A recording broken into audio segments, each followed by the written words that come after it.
Media के सभी मित्रों का बहुत बहुत अभिनंदन है, स्वागत है। और मुझे क्षमा करिएगा, आज का जो प्रेस कॉन्फ्रेंस है जरा लंबा होने वाला है, क्योंकि जिस प्रकार के कंटेंट के साथ हम आए हैं, यह कोई छोटा विषय नहीं है। सीएजी की रिपोर्ट आई है, दिल्ली की सरकार किस प्रकार काम कर रही है, अरविंद केजरीवाल जी की सरकार के कामों का मुआयना controller and auditor general CAG उन्होंने किया है और वो रिपोर्ट आज पब्लिक हुई है, अखबारों में भी छपी है, मीडिया में भी विषय चल रहा है।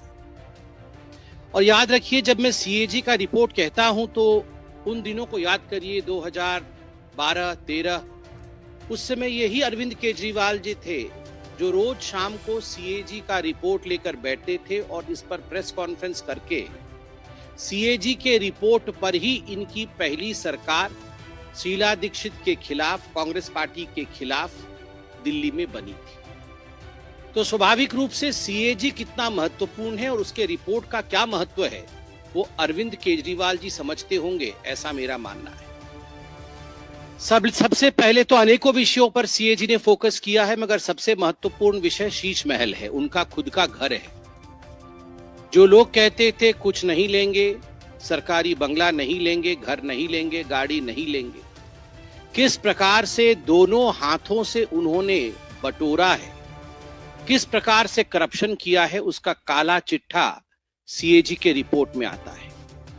अब ये अरविंद केजरीवाल जी, उनका जो डेजिग्नेटेड घर है उसका एड्रेस है 6 फ्लैग स्टाफ रोड, आप सभी जानते हैं। अब ये फ्लैग स्टाफ रोड कोई आज का मकान नहीं है, जैसे यहाँ एमपीज के मकान होते हैं, सारे एमपी मिनिस्टर इत्यादि रहते हैं, ये पुराने जमाने के मकान हैं। कभी कभी इनमें रिनोवेशन होता है, रिनोवेशन होने के बाद ये रहने लायक बनते हैं, एक स्वाभाविक प्रक्रिया होती है। मगर आपको जान के आश्चर्य होगा, ये सीएजी की रिपोर्ट कहती है कि 17 मार्च 2020, 17 मार्च 2020 को दिल्ली की पीडब्ल्यूडी डिपार्टमेंट ने एक प्रपोजल दिया कि इस 6 फ्लैग स्टाफ रोड को, केजरीवाल जी के मकान को रीमॉडलिंग करना हो। और ये रीमॉडलिंग कोई छोटा मोटा काम नहीं होगा, ये पूरा डेमोलिश करके, एक सिंगल स्टोरी बिल्डिंग थी ये, उसको पूरा डेमोलिश करना होगा और उसके ऊपर एक एडिशनल स्टोरी बिल्डिंग बना करके एक और मंजिल ऐड करना होगा और बड़े रूप से इस मकान को बनाना होगा। और ये प्रपोजल दिया 17 मार्च 2020 को पीडब्ल्यूडी डिपार्टमेंट ने, और एक दिन के अंदर ही इस प्रपोजल को मान लिया गया। विश्व में मुझे लगता है कहीं भी ऐसा नहीं हुआ होगा कि प्रपोजल आज दिया गया और आज ही मान लिया गया है, तुरंत मान लिया गया। अब मान लिया गया तो क्या हुआ, तो एस्टिमेशन होती है, कोई बिल्डिंग बनेगा, उसको तोड़ा जाएगा, नई बिल्डिंग बनेगी, तो एक एस्टिमेटेड कॉस्ट निकालना पड़ता है कि इतना खर्चा होगा। तो एक एस्टिमेशन उसका निकाला गया कि कितना एस्टिमेटेड कॉस्ट है। तो आपको बता दूं, एस्टिमेटेड कॉस्ट है 7 करोड़ 61 लाख रुपए, 7 करोड़ 61 लाख रुपए का एस्टिमेशन बना कि इतने में अरविंद केजरीवाल जी की हवेली बन जाएगी। मगर बाद में टेंडर प्रोसेस होता है, एक तो एस्टिमेटेड कॉस्ट होता है, उसके बाद सरकार टेंडर निकालती है।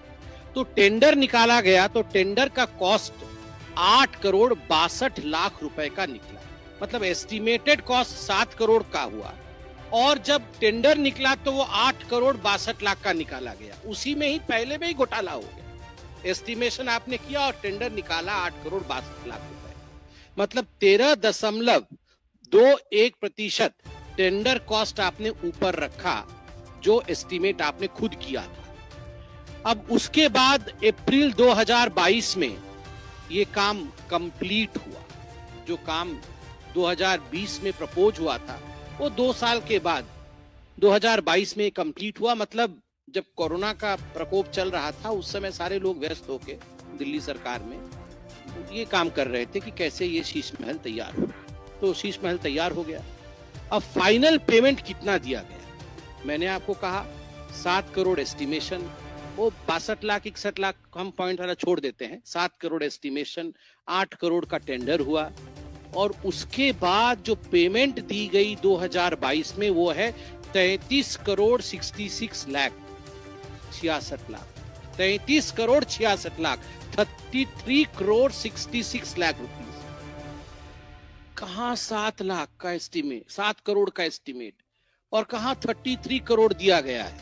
मतलब जो एस्टीमेटेड कॉस्ट 7 करोड़ का था, उससे 342.31% अधिक पेमेंट किया गया, और जो टेंडर्ड अमाउंट था 8 करोड़ का, उससे 290.49% का ऊपर पेमेंट किया गया। आप सोचिए, इतना घोटाला तो हमने कहीं नहीं सुना होगा, वो भी एक हवेली के पीछे, अरविंद केजरीवाल जी के शीश महल के पीछे इस प्रकार का घोटाला। और क्या क्या इसमें घोटाला हुआ, सीएजी और क्या कहती है? सीएजी कहती है, देखिए कोई भी बिल्डिंग बनानी हो, कुछ भी आपको एक काम करना हो, तो आजकल है एक टर्म कंसल्टेंट। वो कंसल्टेंट आता है और बोलता है हाँ यहाँ पर ऐसा होगा, यहाँ पर ये बनेगा, फलाना बनेगा, तो उसका एक कंसल्टेंसी फीस भी होती है। तो कंसल्टेंट कैसे चुने जाते हैं? सरकार में एक प्रक्रिया होती है, एडवर्टाइजमेंट होता है, और केजरीवाल जी तो वो जो एक डबल एक्सेल शर्ट पहन के एक रेनॉल्ड का पेन लगा के एडवर्टाइजमेंट करने में नंबर 1 है। अपना एडवर्टाइजमेंट करने में नंबर 1 है, मगर कंसल्टेंट के लिए कि उनका शीश महल कौन बनाएगा, उसका कंसल्टेंट के लिए एक भी एडवर्टाइजमेंट नहीं किया। कैसे हुआ फिर? स्पॉट कोटेशन, मतलब वहीं खड़े हो गए और कौन कौन बनाएगा, कौन बनाएगा, जरा कंसल्टेंट कौन होगा, आओ। मतलब जैसे गेट पे ही खड़े थे वो कंसल्टेंट। पहले से 3 लोगों को बोल रखा था कि तुम तीनों आ जाना, हम तुमको दे देंगे।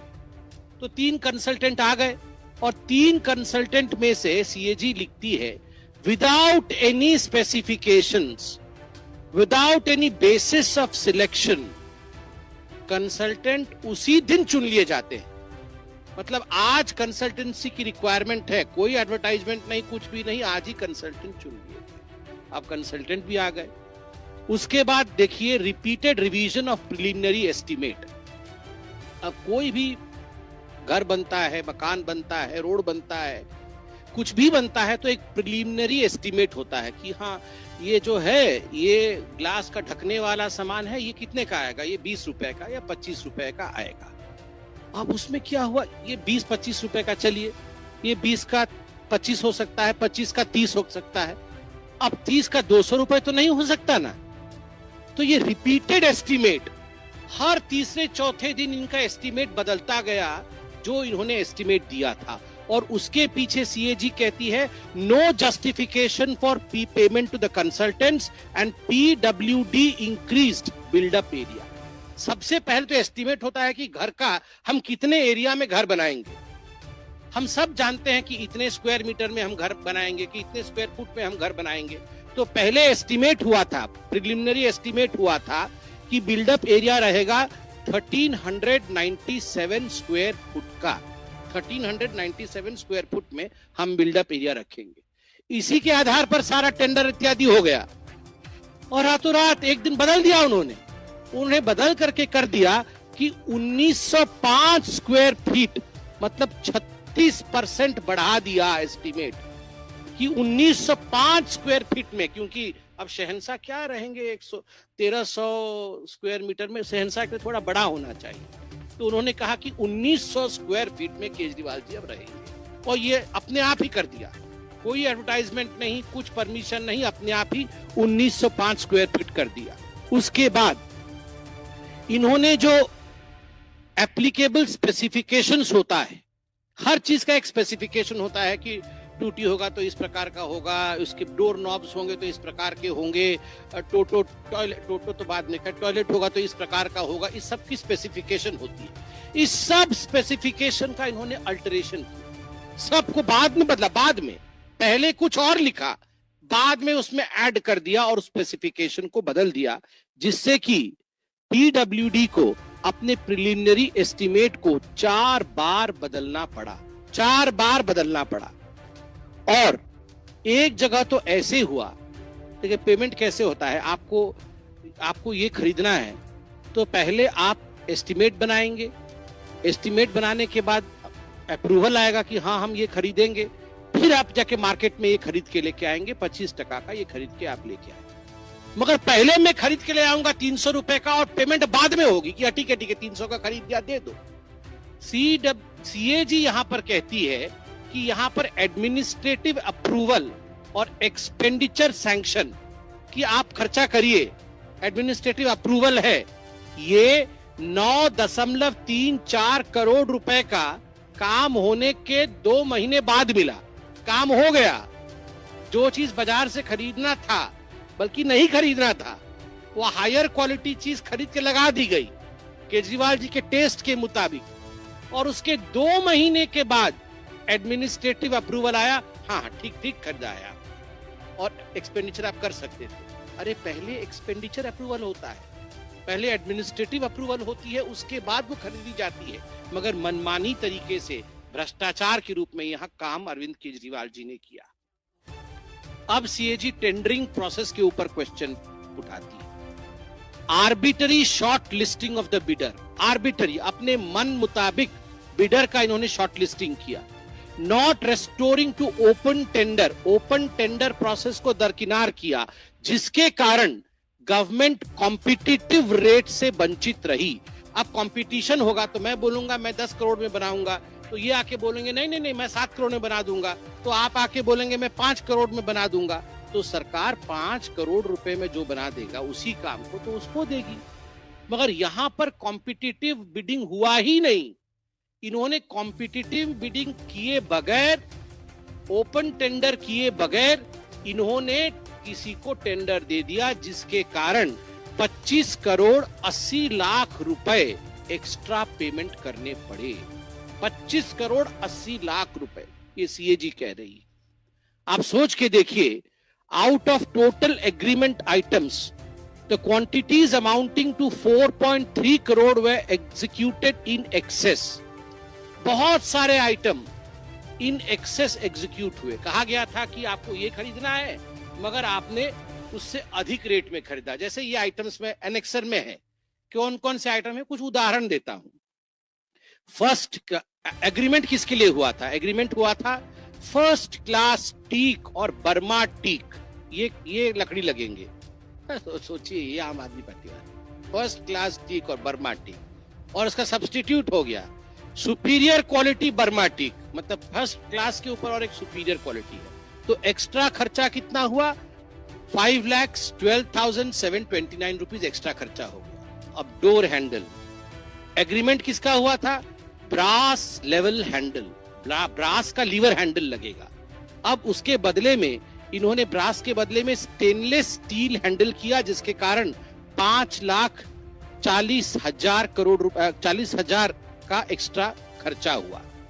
और ठीक उसी प्रकार विट्रिफाइड फ्लोर टाइल, उसके बदले में इटालियन मार्बल स्टोन, इटली से इटालियन मार्बल, हाँ लाइन से ठीक, इटालियन मार्बल स्टोन आया, तो इस पे अधिक खर्च हो गया 9,14,000 रुपए का। आप सोचिए। और उसके बाद thermostat shower mixture with 3 way diverter, अच्छा वो गरम पानी से नहाएंगे, उसका जो है वो था पहले thermostat shower mixer with 3 way diverter, 3 तरह से पानी निकलेगा। बाद में ये सब्स्टिट्यूट हो गया thermostat shower mixer with high flow thermostat trim, बहुत हाई पावर से आएगा, जिसके कारण लगभग 5 लाख रुपए एक्स्ट्रा खर्च हो गए। फिर ये था TOW रिसेस्ड LED लाइट्स, जिसके बदले में अब 12W, अच्छा ये 10 वाट का रिसेस लाइट था, अब ये 12 वाट की LED लाइट आ गई, जिसके कारण 45 लाख रुपए एक्स्ट्रा खर्च हो गए। 45 लाख रुपए। अब मैं तो ये आइटम्स बहुत सारे हैं, पढ़ के थक जाऊंगा, और बहुत बार पढ़ भी चुका हूं पहले, मुझे पता नहीं था ये कंपैरिजंस, इस बार कंपैरिजन्स आए हैं। जो items for superior specification, extra item जिनके विषय में कोई एग्रीमेंट नहीं हुई थी, पहले तो एग्रीमेंट हुआ था, एक्स्ट्रा लिया, अब एग्रीमेंट भी नहीं हुई थी, उसके बाद भी ले लिया, वो है pre fabricated lift and sliding doors, जिसके कारण 61 लाख रुपीस का खर्चा हुआ। Modular kitchen, ground floor, first floor, second floor, तीनों फ्लोर में एक किचन था, पता नहीं एक में चाय, एक में रोटी, एक में सब्जी बनती होगी, और कुल मिलाकर के इसमें 68 लाख रुपीस 75,877 रुपीस का एक्स्ट्रा खर्चा हुआ।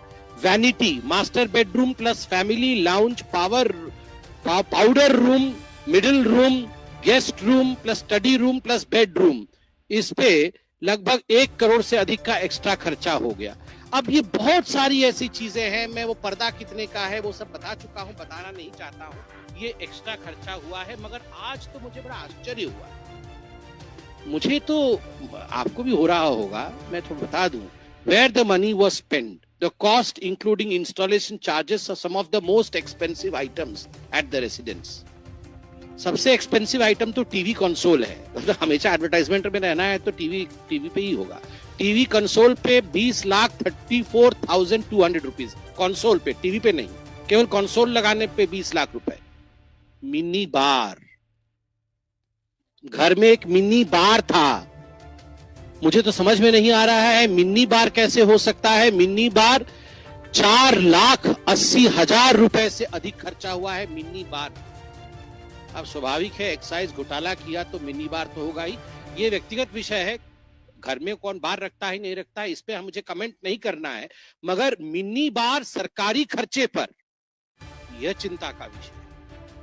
5 लाख रुपए अतिरिक्त खर्च करके घर पे mini bar, L shape sofa 6,40,000, treadmill and gym equipment 18,52,000 रुपए, kitchen equipment 40 lakh, kitchen equipment, kitchen का अलग था, किचन इक्विपमेंट 40,08,000 रुपए। सिल्क कारपेट, बाप रे बाप, ये तो क्वीन विक्टोरिया उस पे चलती थी। Silk carpet 16,27,690। ये सिल्क कारपेट क्या होता है? कारपेट तो हम देखे, सिल्क कारपेट मतलब मैं समझ नहीं पा। हाँ, सिल्क कारपेट मतलब आप सोचिए, डबल एक्सेल का शर्ट कहां से लाते हैं पता नहीं, खुद ही सिल लेते हैं। और वो जो पेन जो लगाते हैं, चप्पल, ये सब करके वो सिल्क कारपेट पे चल के मिनी बार रखे। मतलब ऐसा हमने व्यक्ति पूरे ब्रह्मांड में नहीं देखा हो, कहीं भी नहीं, ना भूतो न भविष्यति। आप सोच के देखिए जरा, ऑस्कर भी छोटा पड़ जाएगा। Kitchen equipment, silk carpet, round dining table ऐसा वैसा नहीं, राउंड डाइनिंग टेबल 4,80,000 रुपए। अपहोल्स्टर्ड बेड, ये क्या होता है? 4 लाख रुपए का है, जो भी है वो अपहोल्स्टर्ड बेड, मतलब बहुत उसमें लगा होगा सुंदर सुंदर चीज। फॉक्स लेदर क्लैडिंग, ये पता नहीं कोई लेदर क्लैडिंग है, वो 6 लाख रुपए का है। मतलब आप बताइए क्या हो रहा है? ये सीएजी रिपोर्ट तो इतनी मोटी है, मैं पूरा पढ़ भी नहीं पाया हूं, मगर जो थोड़ा बहुत पढ़ा हूं मैं, उसी से मैं हैरान परेशान हूं। और इसके साथ साथ अरविंद केजरीवाल जी ने कहा कि देखिए, मैं जो हूं बहुत काम करता हूं, इसलिए मुझे कैंप ऑफिस चाहिए, मेरे घर के अंदर एक कैंप ऑफिस होना चाहिए और स्टाफ ब्लॉक होना चाहिए। तो कैंप ऑफिस और स्टैम्प ब्लॉक के लिए करोड़ों रुपए सैंक्शन हुए। और आपको जान के आश्चर्य होगा कि बाद में करोड़ों रुपए सैंक्शन भी हो गए, स्टाफ ब्लॉक कंस्ट्रक्शन नहीं हुआ, इसका कोई मेंशन नहीं है। और कैंप ऑफिस बीच में ही रोक दिया गया। अक्टूबर 2023 को जब ये रिपोर्ट छपी, उस समय कैंप ऑफिस बना ही नहीं था, कंप्लीट नहीं हुआ था, मगर अरविंद केजरीवाल जी के ऑफिस ने लिख के दिया कि ये कंप्लीटेड है। रिपोर्ट में 100% कंप्लीट लिखा गया है, मगर बना नहीं था, पेंडिंग था। और इसमें जो पेमेंट किया गया है कॉन्ट्रैक्टर को, वो कंप्लीट नहीं होने के बावजूद, एग्रीमेंट हुई थी 19.87 करोड़ का कैंप ऑफिस के लिए, बिना कंप्लीट किए 19.22 करोड़ रुपए कॉन्ट्रैक्टर को दे दिया गया है। कंप्लीट नहीं हुआ कैंप ऑफिस, कॉन्ट्रैक्टर को लगभग पूरा पेमेंट दे दिया गया। और service and electrical works were over estimated, camp office में over estimated by 1.41 crore at camp office और 86 लाख रुपए एट स्टाफ क्वार्टर, ये ओवर एस्टिमेट किया गया। और डाइवर्शन ऑफ फंड किया गया। क्या डाइवर्शन ऑफ फंड किया गया?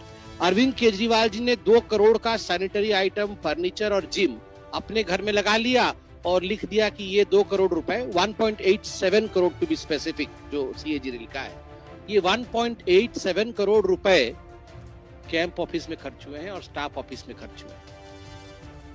और जिम और सैनिटरी आइटम, टोटो का जो हमने दिखाया था आपको रिमोट कंट्रोल, ये सब अरविंद केजरीवाल जी के घर में और लिखा कहीं और।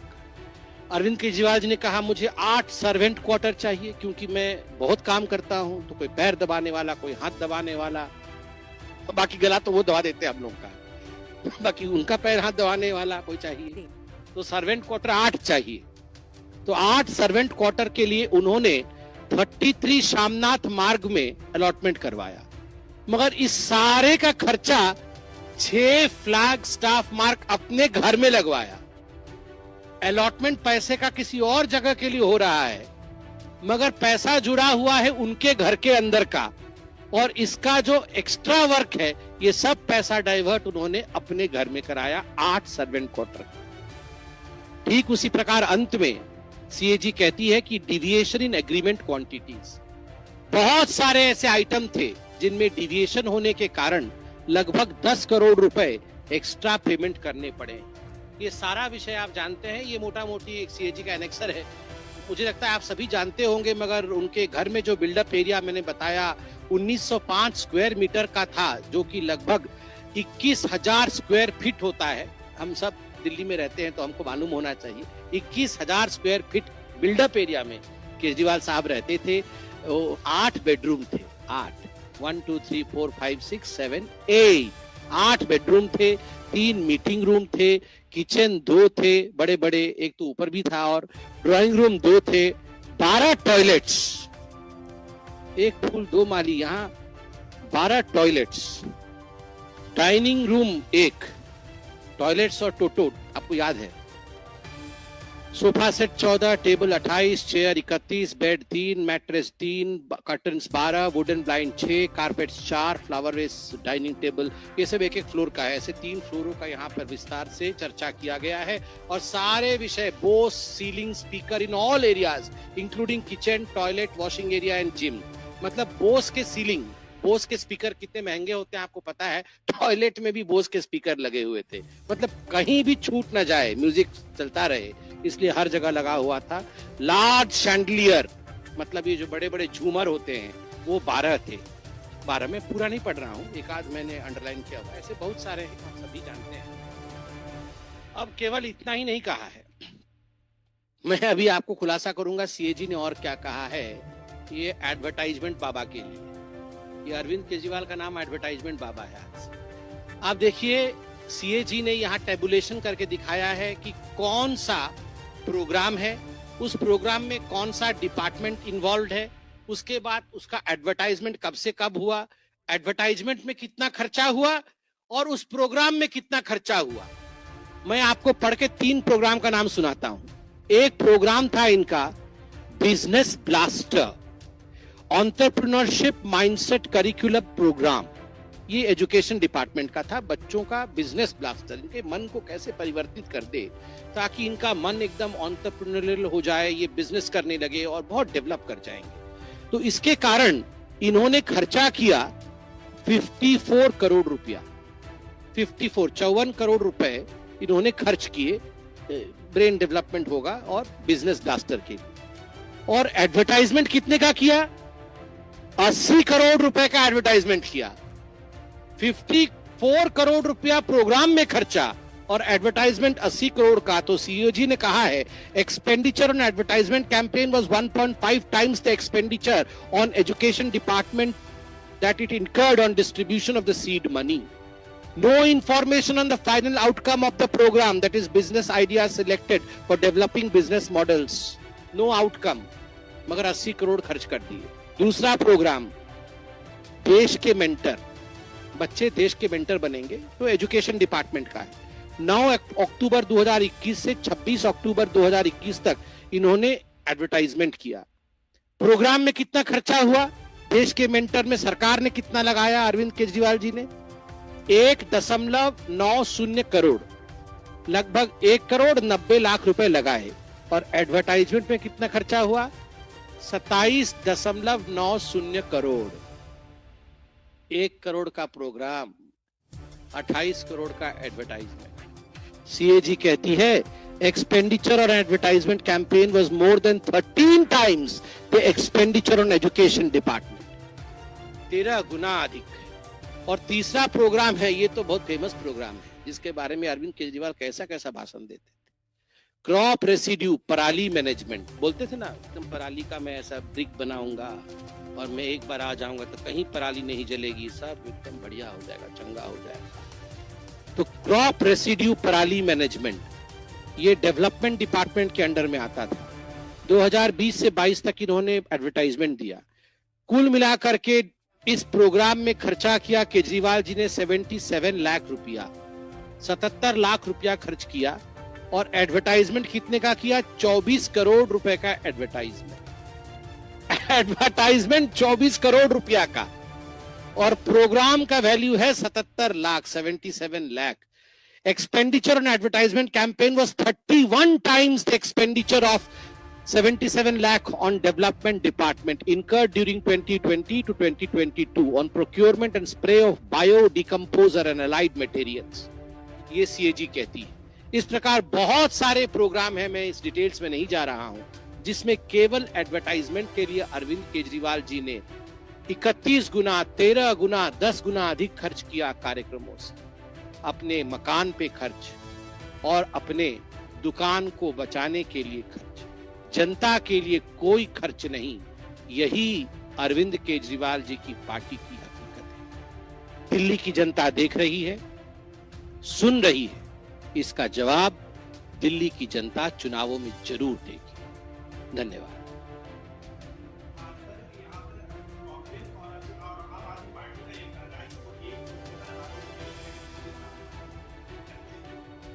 वो कुछ भी करते रहे, हमारा तो अपना काम गिनाना है। और दोनों ही देखिए, चोर चोर तो मौसेरे भाई हैं, वो क्या आरोप गिनाएंगे? आप बताइए, कभी दो जो मौसेरे भाई हों वो एक दूसरे का आरोप गिना सकते हैं?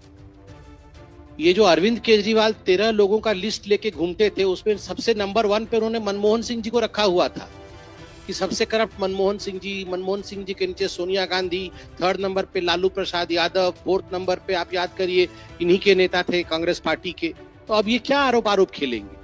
तो चोर चोर मौसेरे भाई कभी एक दूसरे पे आरोप नहीं करते हैं। You scratch my back, I will scratch your back and together we will loot the public.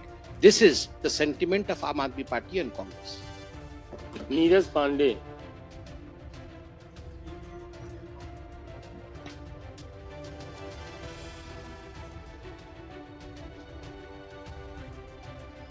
देखिए, ये एक मुख्य मुद्दा तो है ही।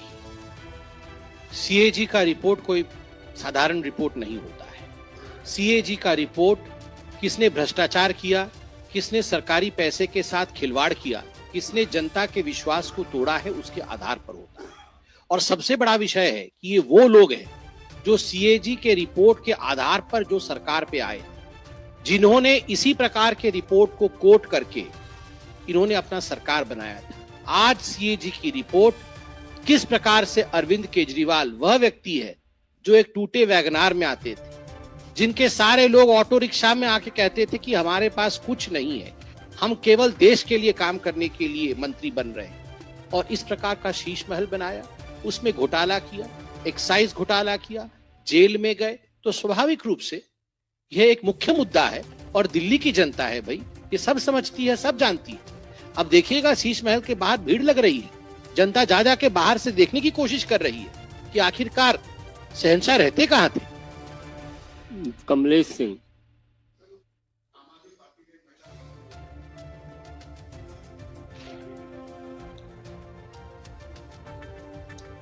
ये तो एक दूसरे पे आरोप नहीं लगाने वाले थे, तो दोनों का तो मैनिफेस्टो एक ही होगा। जब आरोप ही नहीं लगाएंगे, दोनों मिलके चुनाव लड़ रहे हैं, तो फिर इनका क्या है? इनके मैनिफेस्टो का क्या मतलब है? और ये कांग्रेस पार्टी तो पहले तो कर्नाटक में क्या हो रहा है उसका जवाब दे। कर्नाटक के मंत्री बैठ के यहाँ प्रेस कॉन्फ्रेंस कर रहे हैं, पहले वो बताए कि कर्नाटक में जो इन्होंने घोषणा पत्र जारी किया था, उस घोषणा पत्र का क्या हुआ।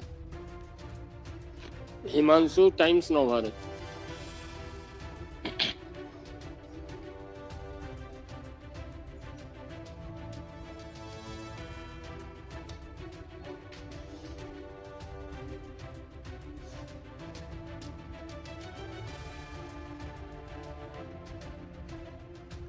देखिए, पहली बात तो है, जहां तक शीश महल को जनता के लिए खोलने का विषय है, जनता है, जनार्दन है। आज लाल किला हो या बड़े से बड़ा महल हो, ये भी जनता के लिए खुला हुआ है, लोग जाके देखते हैं। कि किस प्रकार महलें बनती थी, राजा रजवाड़े कैसे रहते थे, देखते हैं, लोगों का आग्रह रहता है। स्वाभाविक है, कॉन्टेम्प्ररी इंडिया में, मॉडर्न भारतवर्ष में किसी चीफ मिनिस्टर ने अगर ऐसा घर बनाया है तो उनका नाम अरविंद केजरीवाल है, जिसमें लोग कहते हैं कि 12 टॉयलेट उखाड़ के ले गए हैं, अपने साथ ले गए हैं। उसमें नाना प्रकार के बटन की फैसिलिटी थी, वो रिमोट कंट्रोल से मैनेज होता था। 12 शैंडलियर झूल रहे हैं, सिल्क के कारपेट पड़े हुए हैं, और वो जो फ्रिज है, उसके फ्रिज का नाम भी मैं नहीं पढ़ सकता हूँ। जितना बड़ा फ्रिज होता है हमारे घरों में, उससे बड़ा उसका नाम है। उसमें टीवी है, उसमें इंस्टाग्राम है, उसमें फेसबुक है, उसमें सोशल मीडिया है।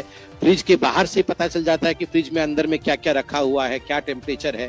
तो ऐसी ऐसी वस्तुएं रखी हुई हैं, तो स्वाभाविक है जनता को मन करता है जाके अंदर देखने के लिए। तो प्रवेश जी ने एक आग्रह किया है। आनंद, एक मिनट एक मिनट।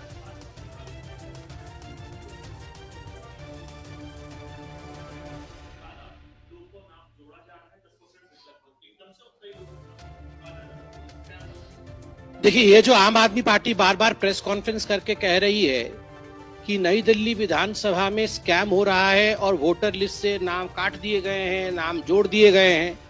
देखिए, आप सभी पत्रकार हैं और हम पॉलिटिशियन हैं, हम दोनों प्रक्रिया जानते हैं।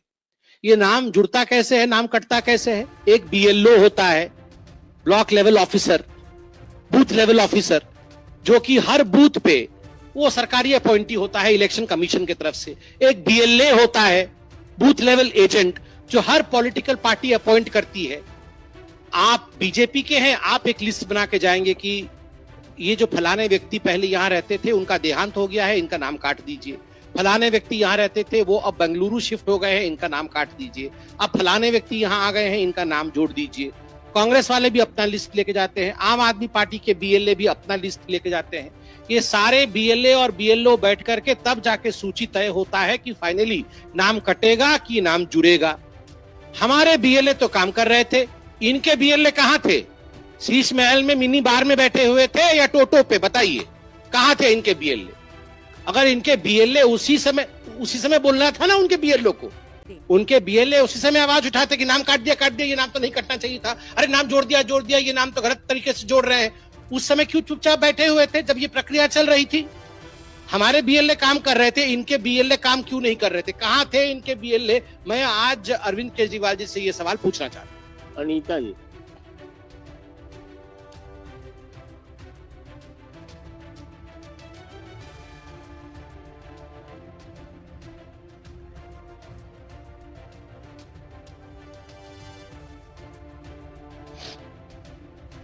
देखिए, बड़ा स्पष्ट मैं यहां कर दूं और बता दूं कि हम मुद्दों के आधार पर चुनाव लड़ रहे हैं और मुद्दों की यहां कमी नहीं है। भ्रष्टाचार के दस्तावेज, ये अरविंद केजरीवाल के भ्रष्टाचार के दस्तावेज हैं जो CAG ने प्रस्तुत किए हैं। इसके आधार पर भारतीय जनता पार्टी और अपने परफॉर्मेंस के आधार पर भारतीय जनता पार्टी चुनाव के मैदान पर उतरी।